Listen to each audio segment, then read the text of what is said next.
Je voulais commencer par deux idées reçues. La première, c'est que je suis sûr que la plupart des gens qui s'intéressent à la médecine pensent que les médecins, quand ils sont en face d'un patient, ils cherchent des signes et des symptômes, qu'à partir de ça, ils trouvent des maladies, et qu'à partir des maladies, ils proposent des traitements. Eh bien, moi, en tout cas, c'est pas comme ça que je fonctionne. Et je sais que je ne suis pas seul. En fait, sachant qu'on n'a que 30 minutes, enfin j'ai 30 minutes pour faire mes consultations, et que le nœud de la relation médecin-malade, c'est l'alliance thérapeutique, et qu'une recherche sémiologique, c'est pas super top pour l'alliance thérapeutique, en fait, la majeure partie de ma consultation consiste à parler de choses et d'autres, étant pédopsychiatre de l'école, de la famille, etc., etc. Et puis quelque chose se dégage, et puis à un moment donné, je me dis, tiens, là il y a un truc, et je vais piquer un symptôme. Et ce symptôme, en fait, il va me permettre c'est un peu comme dans une corrida, à la fin, tac, il y a la stockade finale. Mais en fait, c'est pas la sémiologie qui a permis de faire le diagnostic, c'est tout ce qu'il y avait avant. Et ça, d'ailleurs, c'est un vrai... on va voir tout à l'heure que c'est un vieux débat philosophique, et il y a un philosophe qui disait à propos de la logique, mais on pourrait dire à propos de la sémiologie, qu'elle est comme le soldat lâche qui achève un ennemi blessé et qui se vante ensuite de l'avoir tué. C'est-à-dire qu'en fait, l'entretien clinique, il trouve la maladie, et à la fin on utilise la sémiologie juste pour dire, ben oui, vous voyez, c'est ça. En fait, tout le travail avait déjà été fait. Alors, ce qu'il y a de particulier, c'est qu'en fait, j'ai l'impression qu'on ne fonctionne pas tous de la même façon. Donc, comme je vous le disais, dans ma pratique clinique, j'ai en fait une pratique très faiblement sémiologique. Et je pense que pas mal de pédopsychiatres sont comme moi, parce que la sémiologie pédopsychiatrique est compliquée, parce que si vous prenez l'anhédonie, à 3 ans, c'est pas pareil qu'à 6 ans, c'est pas pareil qu'à 10 ans, c'est pas pareil qu'à 15 ans, c'est pas pareil qu'à 19 ans. Et donc, du coup, en fait, on fonctionne différemment, mais pas tous. J'ai déjà fait des entretiens avec Marie-Christine Mourin, qui était la chef de service de Robert Debré, et elle avait des entretiens qui étaient essentiellement sémiologiques, d'ailleurs qui étaient d'une sémiologie remarquable, remarquablement précise. Donc, nous ne sommes pas tous les mêmes. Alors, on pourrait dire, donc bon, pédopsychiatrie, psychiatrie adulte, mais je sais même qu'il y a des psychiatres pour adultes qui fonctionnent comme moi. Et alors, on pourrait dire aussi psychiatrie et puis médecine somatique. Ben, en fait, c'est pareil chez eux. Je connais pas mal la dermatologie pour des raisons privées, et les dermatologues, en général, fonctionnent sans sémiologie. Ils regardent la lésion et ils disent, bah ça c'est un eczéma, une dermatite atopique. Voilà, non, c'est pas ça. On vous a dit ça, mais c'est pas ça. C'est une dermatite atopique. Et puis par moment, ils disent, tiens, et ça qu'est-ce que c'est? Bah, qu'est-ce que c'est? Et toc, ils reviennent dans une démarche sémiologique. Alors, quelle est la lésion élémentaire? Est-ce que c'est érythémateux? Est-ce que c'est pileux? Etc., etc. Ah ben oui, effectivement, ça doit être ça. Alors, ça c'est la première idée reçue. En fait, contrairement à ce qu'on pense, ben, les médecins n'articulent pas leur pratique qu'autour d'une sémiologie quand pour faire des diagnostics. La deuxième idée reçue, c'est qu'on pourrait se dire, mais alors, comment fonctionne la science des maladies? La science qui fournit les symptômes officiels. Et les symptômes officiels qui fournit les maladies officielles. Alors, ben, on pourrait revenir aux fondamentaux. Donc, qu'est-ce qu'une maladie? Une maladie est un syndrome, c'est-à-dire un ensemble de signes et symptômes statistiquement reliés et qui permettent de déterminer un pronostic thérapeutique. Et puis, dans le meilleur des cas, on a une étiologie. Et alors, cette définition, ce qui est curieux, c'est que vous l'avez tous apprise à l'école et elle existe dans à peu près tous les pays.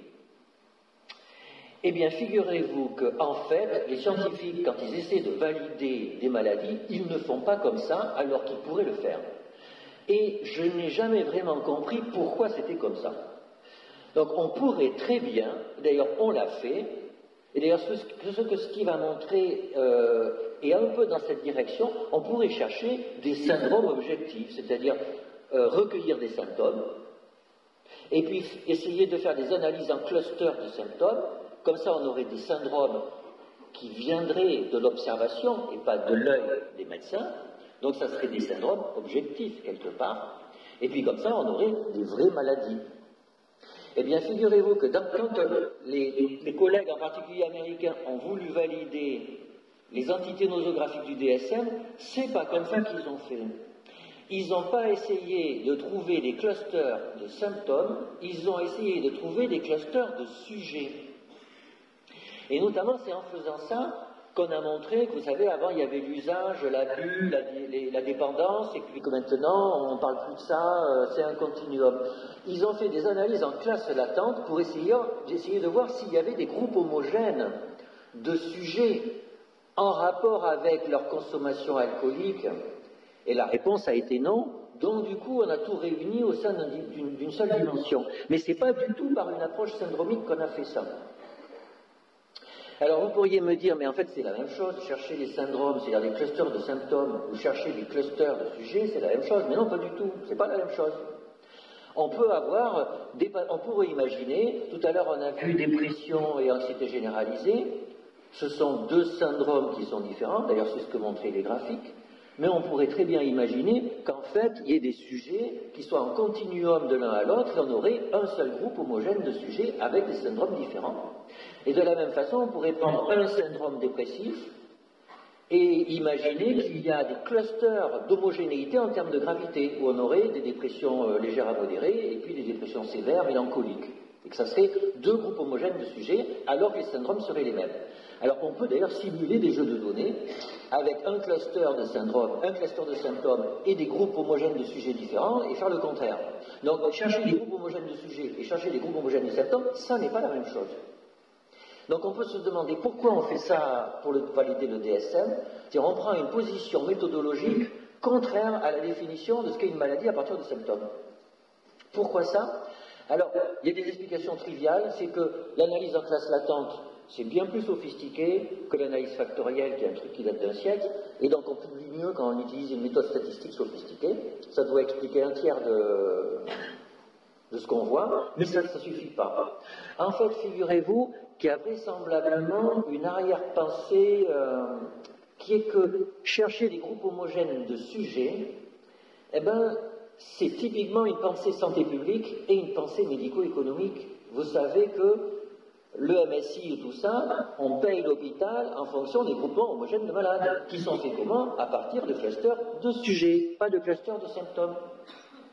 Mais à contrario, l'ANEC, quand il invente l'auscultation, il met en relation des clusters de symptômes avec ce qui se passe à l'intérieur, avec la biologie des maladies.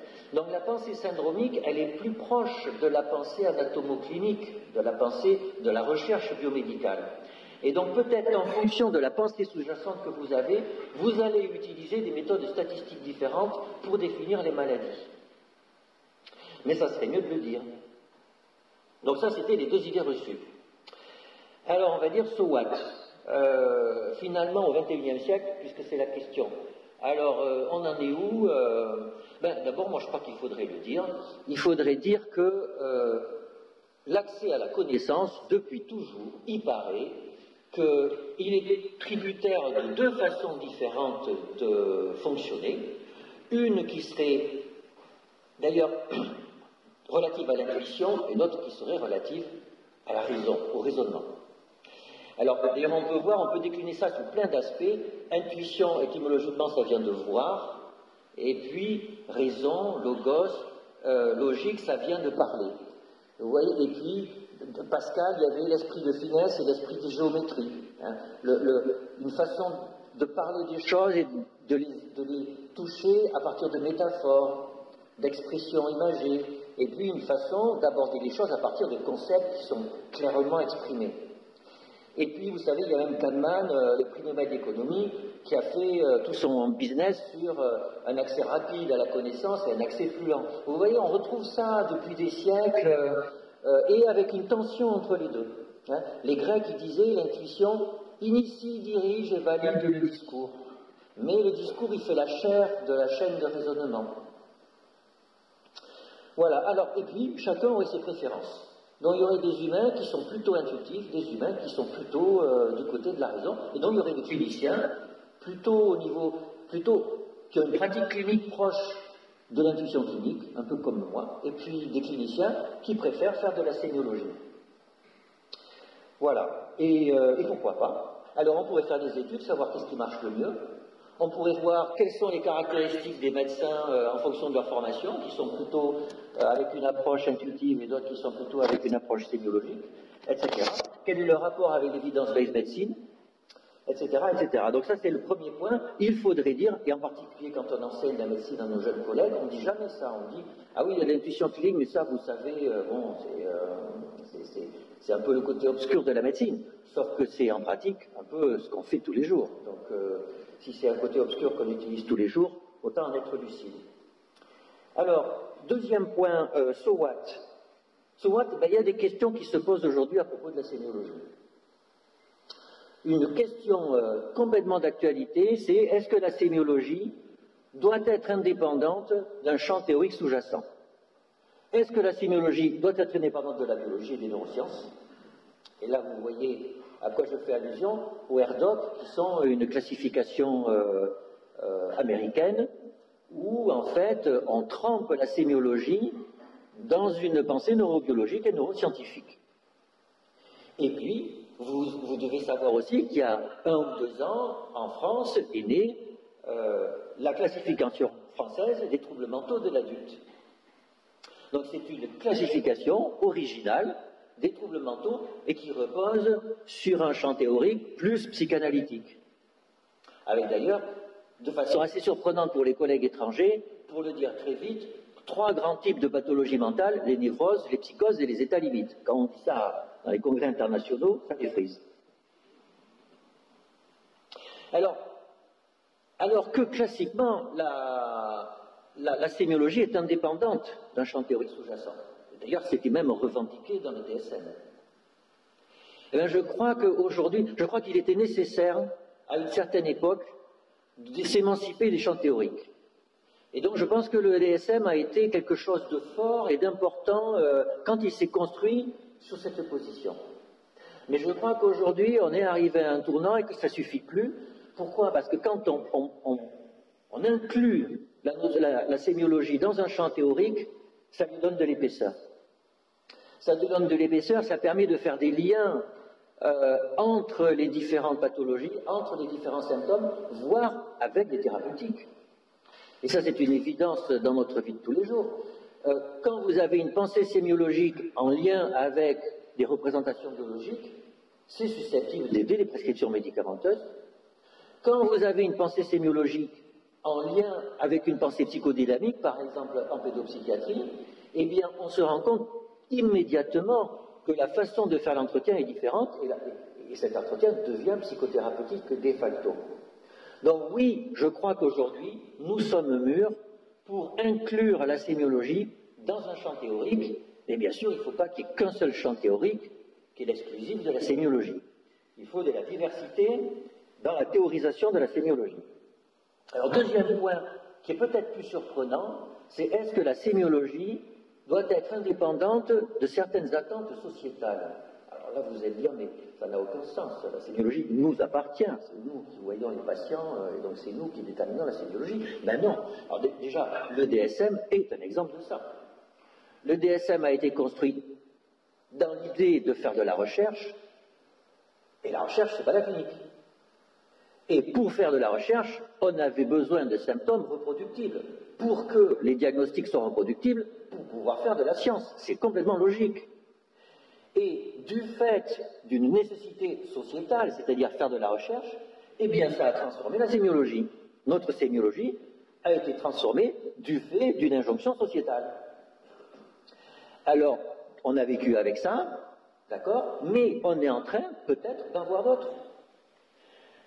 J'en imagine une tout de suite qui est la problématique des différences.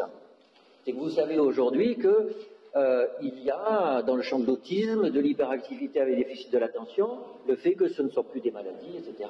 Ce sont des différences, et que la différence devient un besoin de reconnaissance sociale. J'ai besoin d'être reconnu dans ma différence. Et donc on va demander aux cliniciens d'obéir à cette injonction sociale, c'est-à-dire de rechercher dans les tableaux cliniques ces différences particulières qui viennent d'une demande de revendication. Et moi, je vis ça dans ma pratique clinique. Avant, rechercher un syndrome autistique, c'était quand j'avais en tête une pathologie du type canner, quoi. Sinon je ne pensais jamais à de l'autisme. Maintenant, si je ne fais pas attention à rechercher un syndrome autistique à bas bruit, alors, une fois sur deux, les parents me disent « Oui, mais vous ne pensez pas quand même que ça pourrait être un trouble autistique ?» Et là, au début, je disais « Mais enfin, quand même pas, non, on peut pas. » Et puis, en fait, je dois le faire maintenant pour répondre à l'attente des familles qui viennent me voir. Et pourquoi pas, c'est pas un mal. Sauf que mon enquête sémiologique est déterminée en partie par une demande sociétale. Et puis, alors, en termes d'attente sociétale, eh bien, il y a les attentes médico-économiques. C'est que peut-être que, eh bien, on va nous demander de rajouter dans notre sémiologie des éléments qui permettent de savoir si le patient va coûter cher ou pas cher. Et quelque part, on est à deux doigts de faire ça, puisque vous savez, en médecine somatique, quand il code, il y a des codeurs, et quand on code, il y a des éléments symptomatiques qui vont faire que ça va rapporter plus d'argent. Et donc, plus souvent, on va les retrouver. Et on va se concentrer sur ces symptômes qui vont devenir des symptômes particulièrement importants parce qu'ils rapportent de l'argent. Et donc, bon, alors, on peut dire c'est la vie, nous ne sommes pas indépendants de la société dans laquelle nous vivons, mais quand même, ça pose un problème. Et puis, la moindre des choses, c'est d'être lucide par rapport à ça. C'est-à-dire, dans mon enquête sémiologique, qu'est-ce que je fais? À quoi j'obéis quand je recherche des signes et des symptômes? Alors, comme autre perspective, et je termine là-dessus, comme autre perspective sur la... C'est pas moi. C'est Pierre Michel qui s'est fâché. Comme autre perspective...